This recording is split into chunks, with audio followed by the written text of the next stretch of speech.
Imagine que alguém entra no seu confessionário e confessa 7 assassinatos. Detalha cada vítima, cada método, cada localização de corpo. E então sorri e diz: "E você não pode fazer absolutamente nada sobre isso.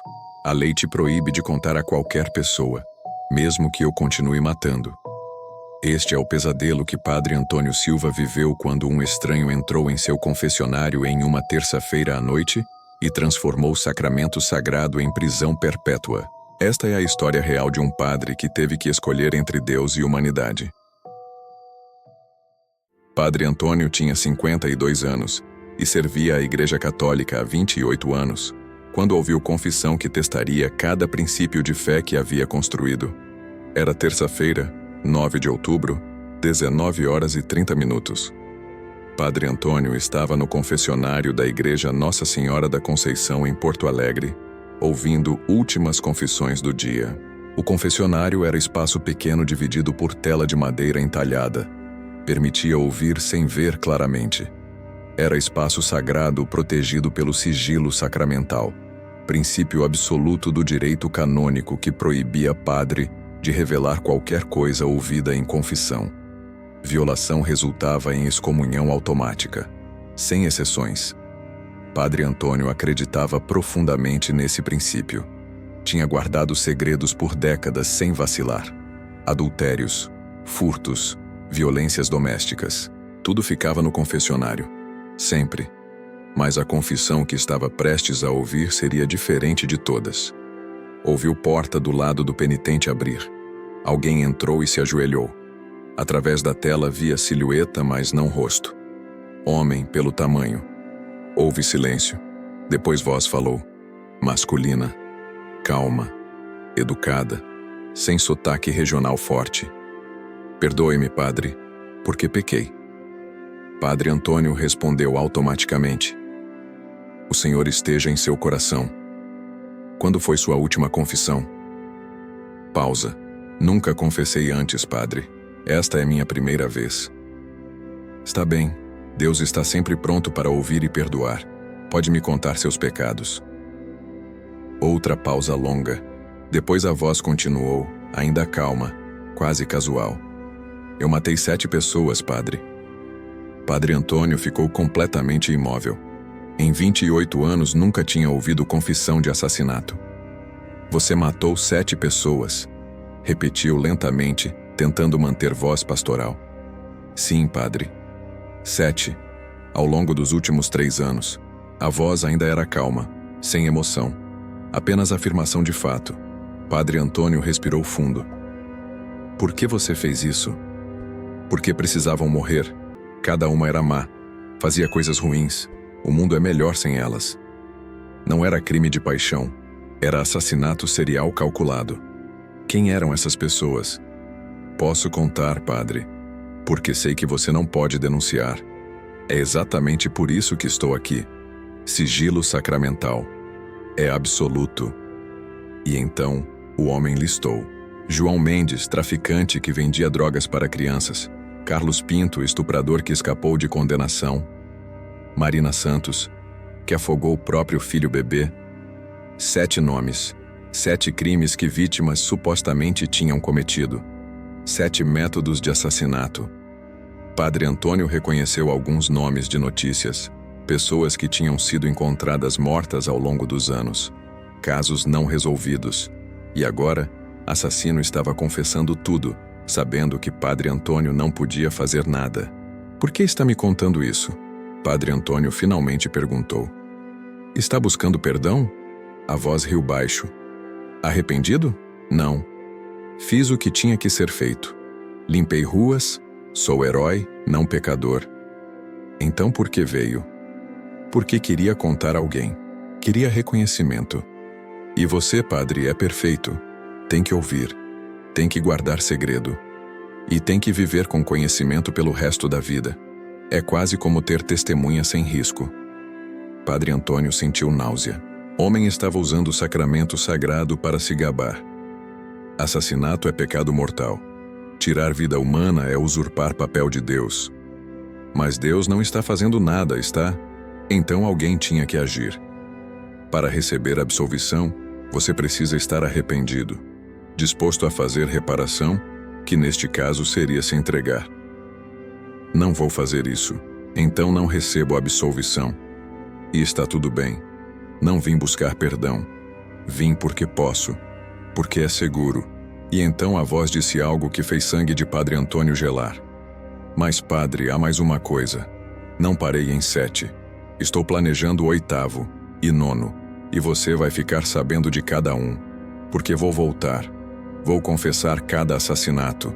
E você vai ter que ouvir e guardar segredo, porque é isso que seu Deus exige. A porta fechou. Homem saiu. E Padre Antônio ficou sozinho, tremendo, suando, sentindo o peso esmagador. Conhecia a identidade de serial killer. Sabia métodos, sabia motivações, e não podia fazer absolutamente nada. Sigilo sacramental era absoluto. Violá-lo significaria excomunhão, mas não violá-lo significaria permitir assassino continuar matando. Padre Antônio saiu do confessionário em choque. Foi até altar, ajoelhou, rezou com intensidade que não sentia há anos. Senhor, me guie. Estou preso entre dever para você e dever para a humanidade. Mas não houve resposta. Apenas silêncio e peso de 7 mortes. Naquela noite não dormiu. Repassou confissão, tentando encontrar brecha para alertar a autoridade sem violar sigilo. Mas não havia. Cânon 983 do Código de Direito Canônico era absolutamente claro. O sigilo sacramental é inviolável. Portanto, é absolutamente proibido ao confessor trair o penitente, por palavras ou de qualquer outro modo, e por qualquer motivo. Não havia exceção para crimes graves. Não havia exceção para prevenir crimes futuros. Não havia exceção, ponto final. Padre Antônio considerou ir a seu bispo, mas sabia a resposta. Sigilo deve ser mantido. Considerou renunciar sacerdócio para poder falar sem restrição, mas isso levaria tempo, e 8ª vítima poderia morrer. Considerou denúncia anônima, mas isso ainda seria violação técnica de sigilo. 2 semanas após primeira confissão, Padre Antônio estava no confessionário quando ouviu porta abrir. Corpo inteiro tensionou. Sabia quem era. Perdoe-me, padre, porque pequei. Desde minha última confissão, que foi há 2 semanas, cometi esses pecados. E então descreveu o 8º assassinato em detalhes meticulosos. Vítima era Roberto Alves, acusado, mas nunca condenado de abuso infantil. Ele nem teve chance de gritar. Foi rápido. E o mundo é melhor sem ele. Padre Antônio estava chorando silenciosamente. Por favor, pare. Entregue-se. Tomate, padre. Nos vemos na próxima confissão. Já tenho próxima vítima escolhida. Nome dela é Helena Ferreira. E saiu deixando o Padre Antônio destroçado. Padre Antônio sabia nome de futura vítima. Helena Ferreira. Podia salvá-la facilmente alertando polícia. Mas fazer isso violaria sigilo mais sagrado de sua fé. Custaria tudo, e estabeleceria precedente. Se padres pudessem violar sigilo em algumas circunstâncias, pessoas parariam de confiar no sacramento. Mas contra isso estava a vida real. Helena seria assassinada porque Padre Antônio escolheu o princípio religioso sobre vida humana. Como viveria com isso? Padre Antônio procurou casos similares em história da Igreja. Durante a Segunda Guerra Mundial, padres tinham ouvido confissões de nazistas. Durante ditaduras, confissões de torturadores. Em cada caso, a Igreja manteve que sigilo era absoluto. Alguns padres tinham sofrido tremendamente. Alguns tiveram colapsos nervosos. Mas nenhum violou sigilo. Padre Antônio tentou abordar indiretamente. Procurou Helena em redes sociais. Considerou enviar mensagem anônima. Você está em perigo. Mas como explicaria sem revelar fonte? Seria visto como trote. E tecnicamente, ainda seria violação. Padre Antônio estava perdendo peso. Não comia, não dormia. Colegas notavam. Você está bem? Padre Miguel perguntou. Estou bem, mentiu, mas não estava. Estava se desintegrando sob peso de segredos mortais. 3 semanas após assassino mencionar Helena, Padre Antônio viu notícia que temia. Mulher de 34 anos encontrada morta em casa. Polícia investiga como homicídio. Era Helena Ferreira. Morta exatamente como assassino disse. Padre Antônio vomitou. Chorou. Ele poderia ter salvado ela, e não salvou. Escolheu sigilo sobre vida. Naquela noite, assassino voltou. Perdoe-me, padre. E confessou o 9º assassinato com mesma calma casual. Helena foi fácil. Nunca suspeitou. O mundo é melhor sem ela. Padre Antônio quebrou. Pare! Você não é juiz. Não tem direito. E você o quê, padre? Vai me denunciar? Vai quebrar seu sagrado sigilo? A voz tinha diversão. Vamos ver se seus princípios significam algo. Nos meses seguintes, Padrão continuou. A cada 2 ou 3 semanas, assassino voltava. Confessava mais um. Mencionava próximo, 10º, 11º, 12º. Cada um era pessoa real com famílias, com vidas. E Padre Antônio sabia. Podia prevenir. E não prevenia. Padre Antônio considerou suicídio. Pensou que seria melhor morrer que continuar assim. Mas até isso seria pecado. Estava preso em inferno de própria fé. Após 15º assassinato, Padre Antônio teve clareza. Não poderia violar sigilo diretamente, mas poderia criar situação onde verdade emergisse. Começou a pregar sermões sobre justiça versus vingança. Sobre como tirar lei em próprias mãos era pecado. Eram vagos, mas específicos o suficiente. Assassino apenas achou divertido. Gostei do seu sermão, padre. Foi sobre mim? Mas não importa, você não pode me tocar. E descreveu 16º assassinato. Padre Antônio foi a padre de outra paróquia, Padre Carlos, seu antigo mentor. Fez confissão própria.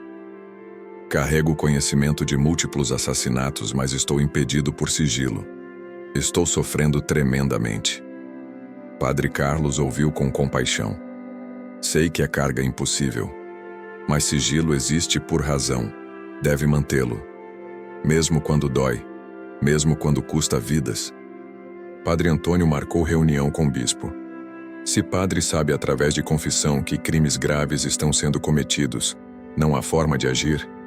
Bispo Dom Fernando foi firme. Não há exceção. Cânon 983 é absoluto. Se padre violasse, seria excomungado. E trairia a confiança que é fundamento do sacramento. Mesmo se vidas pudessem ser salvas, mesmo assim, salvação eterna é mais importante que vida temporal. Após 21º assassinato, quando o assassino mencionou que próxima seria criança, menina de 12 anos que supostamente tinha mentido sobre abuso, Padre Antônio tomou decisão que sabia custaria tudo. Foi à polícia, entrou em delegacia. Vou te contar algo que vai custar minha carreira, minha posição, talvez minha alma, mas não posso deixar mais ninguém morrer. E pela primeira vez na vida, violou o sigilo sacramental. Contou tudo. Sobre confissões, sobre assassinatos, sobre menina de 12 anos em perigo. Delegado Marcos ouviu com choque. Padre, você entende que não posso usar nada disso como evidência? Confissão sacramental é privilegiada por lei. Nenhum tribunal aceitaria. Eu sei, mas pode usar como ponto de partida. Pode proteger menina. Não precisa mencionar fonte. Polícia colocou proteção na menina imediatamente. E esperaram. Assassino, Henrique Moura, 42 anos, professor universitário, apareceu tentando sequestrá-la quando saía da escola. Polícia estava lá. Prenderam. Na casa dele, encontraram troféus de vítimas, registros detalhados, tudo o que precisavam. Durante interrogatório, Henrique mencionou confissões. Padre não podia fazer nada. Sigilo sacramental. Delegado não mencionou que padre violou. Deixou Henrique acreditar que foi investigação normal. Henrique foi julgado e condenado por 21 assassinatos. 400 anos de prisão. Justiça foi feita, mas custos foram altos. A arquidiocese abriu processo contra Padre Antônio por violação de sigilo. Não houve defesa possível. Admitiu livremente. Escolhi salvar vida temporal sobre preservar princípio. Igreja tem direito de discordar. Aceito consequências. Foi formalmente excomungado, removido de sacerdócio, proibido de exercer ministério. Quando notícia se tornou pública, houve divisão massiva. Alguns o condenaram como traidor, outros celebraram como herói que colocou humanidade acima de dogma. Antônio, aos 53 anos e sem carreira, conseguiu trabalho em centro comunitário ajudando pessoas sem teto. Não era mais padre, mas ainda podia servir. Lentamente encontrou paz. Famílias de vítimas que salvou vieram agradecer. Mãe de menina de 12 anos o abraçou. Você salvou minha filha. Para mim, você é santo. Antônio balançou cabeça. Não sou santo. Sou o homem que enfrentou escolha impossível e fez o que achou menos errado. 5 anos após excomunhão, nova liderança na igreja reabriu discussão sobre sigilo e suas limitações. Caso de Antônio forçou conversa que a igreja evitava há séculos. Alguns propuseram exceções para crimes graves. Outros insistiram que sigilo devia permanecer absoluto. Debate continuou, mas pelo menos estava acontecendo. Esta história nos ensina que às vezes não há escolha certa, apenas escolha menos errada. Antônio enfrentou o dilema impossível: manter voto sagrado e permitir assassinatos, ou quebrar voto e salvar vidas. Escolheu vidas, pagou preço imenso, mas salvou pessoas, e vive com consciência de que, embora a igreja o rejeitou, fez o que acreditava ser certo. Se essa história te fez pensar sobre conflito entre princípios absolutos e realidades morais complexas, deixa seu like, se inscreve no canal Testemunhas Ocultas, ativa o sininho.